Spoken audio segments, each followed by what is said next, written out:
In this video, I'm going to discuss how you navigate through the teacher guides in the My PLTW portal. So to access the curriculum that you're going to use for your modules, you'll log into My PLTW, and then you will go to Courses,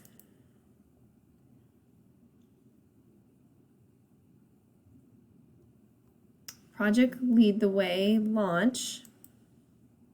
You probably will only have that one.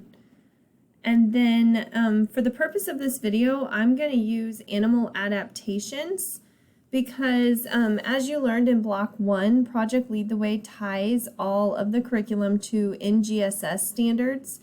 But for us here locally, sometimes the NGSS standards don't align with the correct grade level that Project Lead the Way has it in the program, where it would be better fit for local standards in a different grade. And animal adaptations is an example of that. So it says first grade in My PLTW, but we actually teach this module in third grade. So I'm going to start with the teacher view. You always want to start with the teacher view. And this right here is going to be the introduction, and I'm going to kind of talk about what you can find in the teacher guide. So as you go through, there are a lot of great resource videos on APB, the art of questioning, the teacher as a facilitator. A lot of the things that we've already shared with you in this training thus far is located at this link, but it's also module specific to whatever the course is that you're looking at. Another addition that is new this year with Project Lead the Way is distance learning support. So I will come back to this in another video, but this is going to provide you a teacher's guide of what to do if we are in a virtual only situation, or if we're in a situation where we cannot share supplies.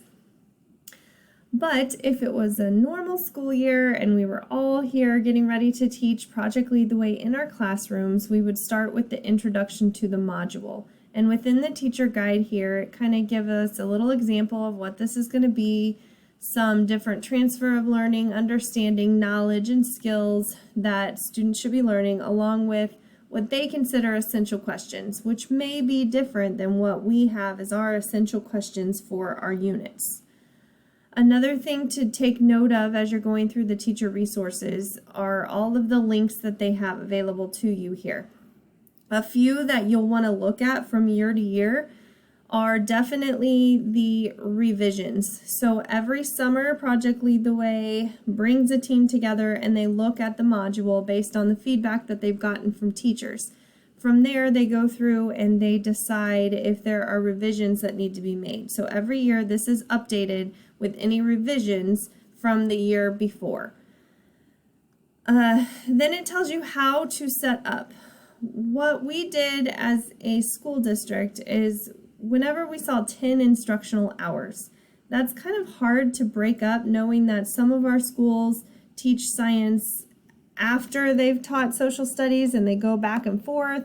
Others have it every day. So not knowing exactly how much time you have to devote to science, knowing that it was 10 instructional hours was hard to decide how to teach it in your classes. So as you're going through this, just keep in mind that we have daily plans available for you in Schoology. There's another video that's going to talk about those daily plans that do a better job of dividing it up into daily periods so that it's more realistic for the settings that we have here in Lee Summit. But basically, it gives you everything that you're going to need on how to teach this module. So starting with Activity 1, it says everything you need in the equipment. Now, one thing I would suggest doing is going and locating your school's Project Lead the Way launch lead teacher. And if you are unaware of who that is, you could ask the principal, or you could send me an email and ask me. I have a list of all of those names. And then ask the lead teacher where your supplies are, or maybe ask other people in your grade level that have taught this module before where they keep the Project Lead the Way supplies. Every summer we add to them and buy consumable supplies, so you should have a kit for your module somewhere in your building. So it'll show you what's in the kit and what's not included in the kit and anything you might need. Then it goes on to how to set up for the module and step-by-step instructions on the procedure. From the student end of things, at the very top of this teacher guide, you can see View Student Course.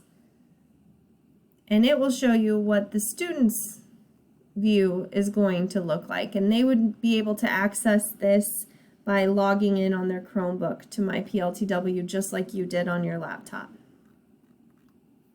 So if I go back to Teacher Resources, each activity, it's going to give me step-by-step instructions on how to set it up, what the procedure looks like, exactly what I need to know in order to be successful in teaching this. And it does that for all 3 activities, the project, as well as the problem. I wanted to show you what it looks like in the Project Lead the Way portal because just like Project Lead the Way, bringing in teachers to change some things based on feedback, we also in Leaf Summit have done the same thing. And we know that maybe some of these supplies are super expensive to buy from year to year, or something didn't really work right. So we have adjusted and made changes based on what you all have told me after you've taught the different modules. So the next video you're going to access is going to show you where to locate the daily plans in Schoology and see all of the changes that we have created to each of the modules to use in Leaf Summit.